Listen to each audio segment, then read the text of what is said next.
What's up, everyone? This is Kronos, aka Adam, back with my NXT Takeover War Games review and results.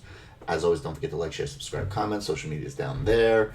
Also, catch me on the audio version on Podomatic, Apple Podcast. Okay, got all that out of the way. Fantastic pay per view, bookended by two really, really good War Games matches. I think I would have reversed them just because I feel like the women's match was better.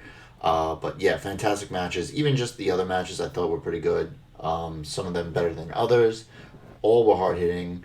So yeah, we're gonna go through each one of those matches. Confidence points. I did not do very well this week, this pay per view. So oh well, it happens. So we're gonna jump right in. Pre-show, we were told that the women's match will kick off the show. We see Cameron Grimes' interview. He's not happy about the video package where they're abusing him for like running and being scared. And then we get my doppelganger, Ariel Helwani, on to break down the men's War Games match. He was abusing Sam Roberts. Apparently he did that to Pat McAfee and Booker T as well. So that was interesting. So we're going to get right into the show, and I got a lot of notes for this first match. So it's the women's War Games match, Team Shotzi. Shotzi Blackheart, Ember Moon, Rhea Ripley, Io Shirai versus Team Candice, Candice LeRae, Toni Storm, Dakota Kai, Raquel Gonzalez. So Dakota comes out, the heels come out first. Dakota is the first one to start. Then Team Shotzi comes out with a massive skull tank, which I thought was pretty cool. They even have like a little projectile from the cannon there. Shoots at Dakota while she's in the cage, kind of scares her. Shotzi wants to start, but Ember takes the lead. She wants to go in there first. So it's brutal hard hitting between the two of them to start. Ember suplexes Dakota, and she straight falls. Ember with a fun splash into Dakota into the cage. That was pretty rough. We get the GTK countered into a super kick. Dakota hits the chiropractor before next person enters. Shotzi comes in. She grabs a crowbar and a toolbox. So that was the first of the weapons being brought into the match. So then we get Shotzi with a snap suplex on Dakota into the corner. That was rough. We had a Doomsday Missile dropkick on Dakota. But I'll say this at the end as well, but Dakota Kai was definitely my, again, we're doing this with the lighting again, because it's annoying. I gotta figure this out. So Dakota Kai was definitely my MVP of the match. Between the offense she took, the offense she gave, the fact that she was there from the beginning, the fact that she just in the 2-on-1 portion of this in the early on that she was holding her own, she looked absolutely great. We'll get to some of the things she took that were just ridiculous. So Raquel's in next. They try to double team her, but she's just too powerful. She's beating the shit out of them. Raquel powerbomb Shotzi into the cage. She starts using Dakota as a weapon. These two should be the tag team champions. They should be more tag team focused. I don't know what to do with this lighting. I feel like if I open up these things, it's just gonna make it worse. We'll see if that makes it any worse or better. I don't know. We'll see. See, I think it make it worse because now I'm like dark.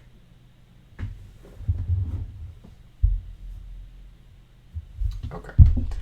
I don't know. It feels like if it doesn't focus on my face. I'm an amateur at this. Okay, so assisted double clothesline by Dakota.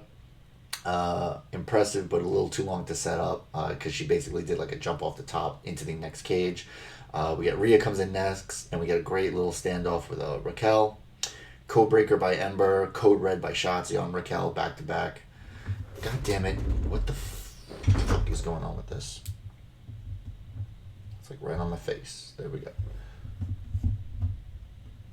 Get the light right on my face. Okay. Let's hope this works. Where was I? Oh yeah. So we get the. This is not working out for me. This is really frustrating. I'm sorry, everyone. I'm sorry. This is like crazy that I have to deal with this right now.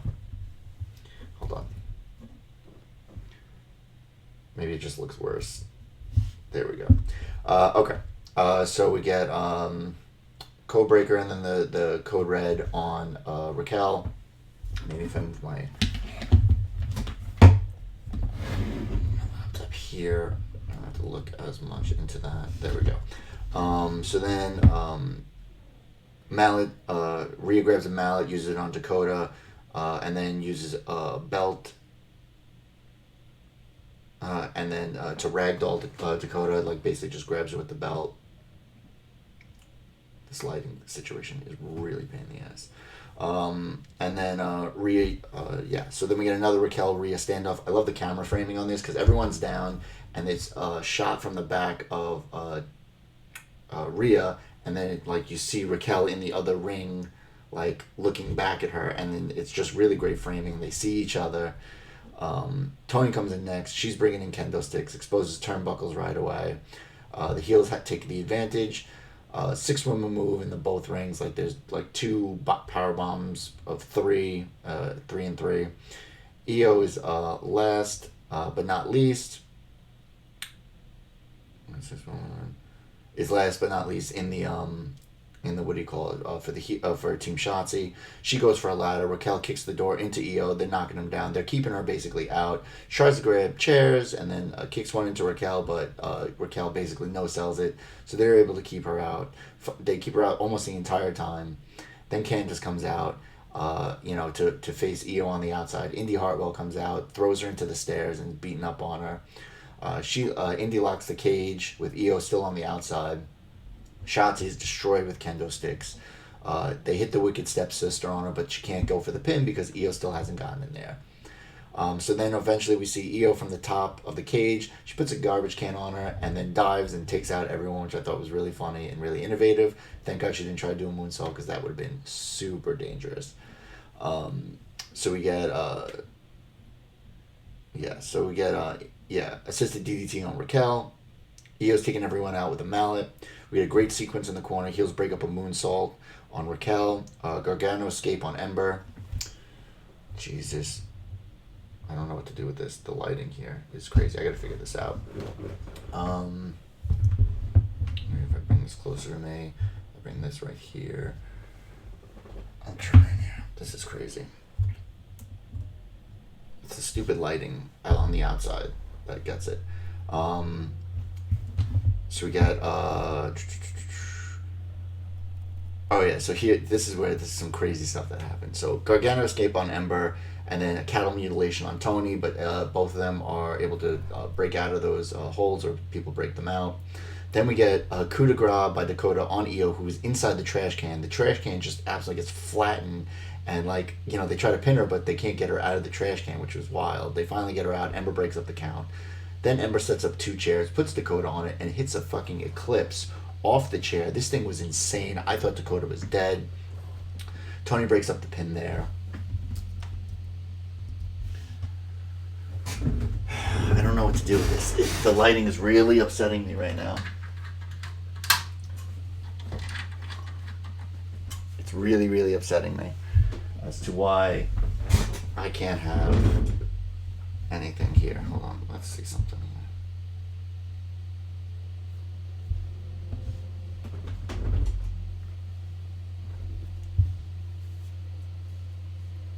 Let's see if this works. No, can't do that. That's crazy. Okay, let's see. If I just look at the camera nonstop. Okay, so then we get Storm Zero on Ember on the trash can. Io breaks up that pin. Senton by Shotzi off the ladder. Candice pulls a chair onto her. This is apparently where it's rumored that Candice may have broken her arm. So they're fighting on the ladder. Candice falls off because she had set up two chairs on the floor. She lands on those 2 chairs, and then when Shotzi is going up the ladder, Candice grabs the chair and puts it on top of her so that Shotzi hit the chair first. But I think in doing so, she hurt herself. They're doing X-rays right now, but it's feared to be a possible broken arm. A moonsault on Dakota by Io. Toni breaks up the pin there. Then there was a ladder that was set up in between the 2 rings across the bottom rope. So Io then goes for a Rana on Raquel, who had been on top of the straddling the both rings. She catches Io and then power bombs her through the ladder for the 3 count, which I thought kind of came out of nowhere, and obviously made Raquel look super strong. But yes, Team Candice wins the match. My MVP, as I said, was Dakota Kai. The offense she took, the offense she gave, the fact that she lasted, the fact that she was doing very innovative stuff. She was tough as hell. She looked great. This was definitely, I mean, Dakota, I think, has been a star. She just hasn't had the best of booking. But I think this could be, something that elevates her. And then to try and follow that, so for that match, my shoe prediction was Team Shotzi. Obviously got that wrong. I wanted them, Team Candice, to win though, so I was right there. I only had 2 points of confidence on that one, but yeah, did not win. Tommaso Ciampa versus Timothy Thatcher. I'll tell you right away what I had on that. I both had shoot and kayfabe for Ciampa and 4 points of confidence on that. So Ciampa going after the knee and ankle of Thatch, as Thatcher would usually do, like attacking a particular limb. Ciampa then overselling a neck injury from the uppercut by Thatch. Even the ref is taking a look at him, and that's what was going on throughout the entire match. Was that it looked like Thatcher was trying to re-injure the neck of Ciampa, and as we all know, Ciampa had the neck surgery. So we get more hard hitting, but the ref keeps checking in on Ciampa. Finally, Ciampa mounts some offense. We get a superplex for a 2 count. Thatch does get the cravat on. Ciampa runs them out of the ring to break it up. We had 2 V triggers by Ciampa. The bulldog choke, Ciampa gets on Thatcher. Thatcher gets to the rope, but Thatcher, you can see, I guess he busted an eardrum or something because the ear was just gushing blood at that point. Thatcher's attacking the back and the neck once again of Ciampa. Ciampa with the guillotine in the ropes, and then pulls off a Willow's Bell, a very vicious Willow's Bell, for the win. Also kind of, came out of nowhere. I know he's won with it before, but I didn't expect him to win it against Thatch right there. So then they're both beaten to shit. They're both sitting on the apron against each post, staring at each other. I don't know if that was a mutual sign of respect or what. What does this mean for the two of them? Will they be some kind of tag team going forward? It just seems like I think it would be kind of beneath Ciampa at this point. I think he needs to be, in the title picture, but we'll see. We then get our strap match, Dexter Lumis versus Cameron Grimes. So I had Grimes both shoot and kayfabe and 3 points of confidence on it. I figured, God damn it with this stupid lighting. Come on, come back. Okay. So I thought there was more the opposite of that. Grimes could take the loss and be fine, but I guess they think that Lumis could take the loss and be fine. So we get the guy who is the zombie ref, of course, is in this one. Grimes wants to use his own strap, so I immediately figured there was some kind of shenanigans going to happen here. Grimes attacks before the match even starts. We get the Thesz press by Lumis in the ring. He puts the strap on. The match has finally begun. Lumis is in control on the outside. Grimes is taking shots into the barricade. He's basically just getting tossed ragdoll style. Grimes eventually takes control on the outside. Grimes with the bag over Lumis's head, and he's using the second strap as a weapon.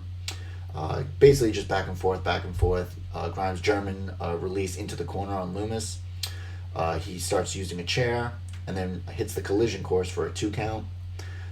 Then Grimes is tripped. He hits his head on the chair that was set up in the ring. Eventually, Lumis gets the silence, which is the Anaconda Vice, and Grimes taps.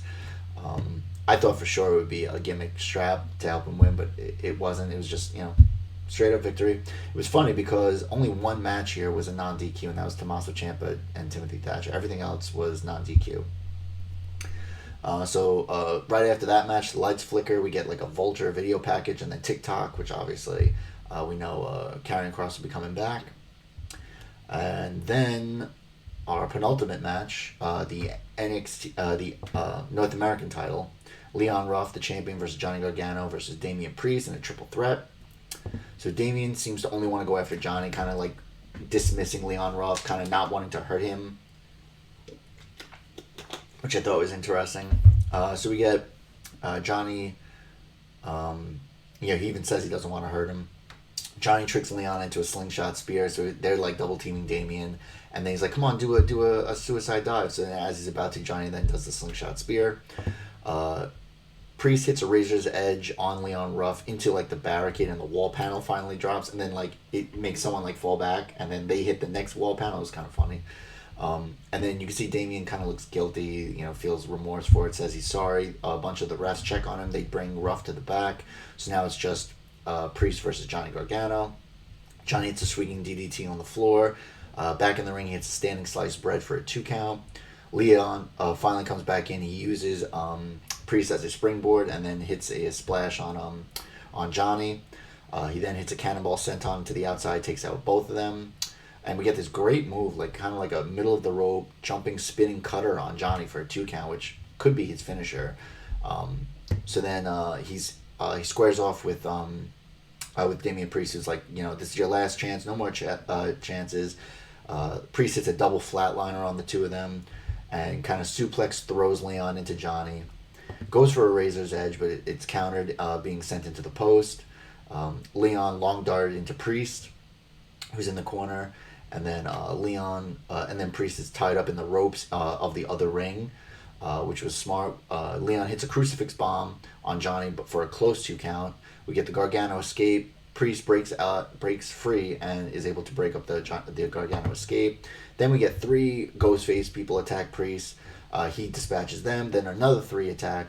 He does like a stepping tope con hero over onto one, and then does a dive out of the ring over the top rope onto the others, and then Ruff hits the frog splash, but Priest is able to break up the pin at the last second because he was too busy taking care of the Ghostface. Then there's another Ghostface who hits Damian Priest with a pipe, and then while that's going on, Johnny Gargano hits the one final beat on Leon Ruff to win the North American title for the 3rd time. Then he's with one of the Ghostface going up the ramp, who reveals himself to be Austin Theory. He goes, "It was me, Austin." If you know that reference, you're as old as I am. So we get our main event, the men's War Games match, Undisputed Era, Adam Cole, Kyle O'Reilly, Roderick Strong, Bobby Fish versus Team McAfee, Kings of NXT, I don't know what you want to call it, Pat McAfee, Peter Dune, Oney Lorcan, and Danny Burch. I like the new gear for Undisputed Era. It was like red as opposed to their usual black and gold. Adam Cole, baby. O'Reilly comes in to start. We get some white gear on Pat McAfee. Almost looks like kind of like a NWO Hollywood versus NWO Wolfpack type thing. And Peter Dune's there to start. They're just killing it with each other. Great match. Chain wrestling between the two of them. We get joint manipulation on Riley. Lorcan's in next. They Dunn puts him in a surfboard while Loney chops him and then DDTs him out of it. Fish comes in next. We get a great double team on Lorcan, and then Pete Dunn. Burch is in next. He brings in cricket bats. Waiting for the light to come back on. I gotta get this stupid shit done. And then we get so a heel hook on Burch by O'Reilly. He's tapping, but obviously the match hasn't started yet. So we get Pete Dunn on the stomp, Burch with the cricket bat shot, and we get a Casey Jones reference, which I thought was funny. Strong's in next. He's attacked right away. McAfee's in next. Goes for chairs, tables. Each table has the Undisputed Era's logo and their names on them. Pat's basically just watching while the fighting's going on. He does a moonsault, puts Strong through his table, which looked really good. And then it's funny because Strong was the only one to be put through his own table during the match. Cole's in last. He uses an extinguisher to push everyone back so he can get in the match because they were trying to hold him off. Cole is taking out everyone. He gets a standoff with Pat in the other ring. Dunn steps in between them. O'Reilly and Pat standoff. Pat hit with a chair by Cole. Just an absolute brawl breaks out. We get Pat chop blocks Adam Cole, puts on the figure 4 while Undisputed Era is being held off. Obviously, Cole reverses the pressure, and then Dunn breaks it up. Dunn gets powerbombed onto Burch, onto the table. It doesn't break, and you can see Pete Dunne's expression. He's like, oh, shit. So Strong gets on the top rope, does a splash through both of them, so the table actually breaks. We get a superplex attempt by Pat on Cole. He just gets knocked through a table. And then Dunn and Burch and Lorcan each get quadruple team against the cage, so they each get like a forearm shot, a super kick, a this, a that. And so then it's a 4-on-1 on Pat.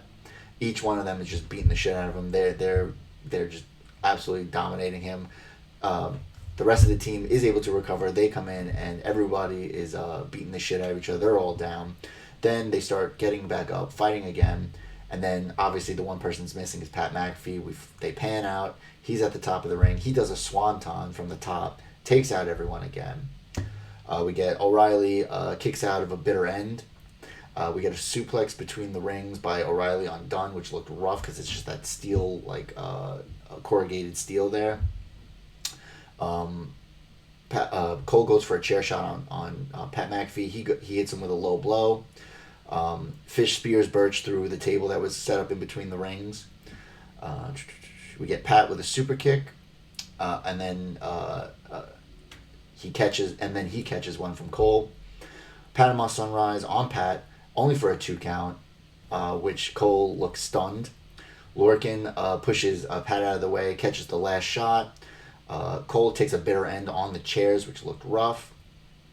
And then we get a total elimination on Lorcan, and then a diving knee by Kyle O'Reilly onto Lorcan while he's holding the chair above his face for the win. So Lorcan takes the pin there.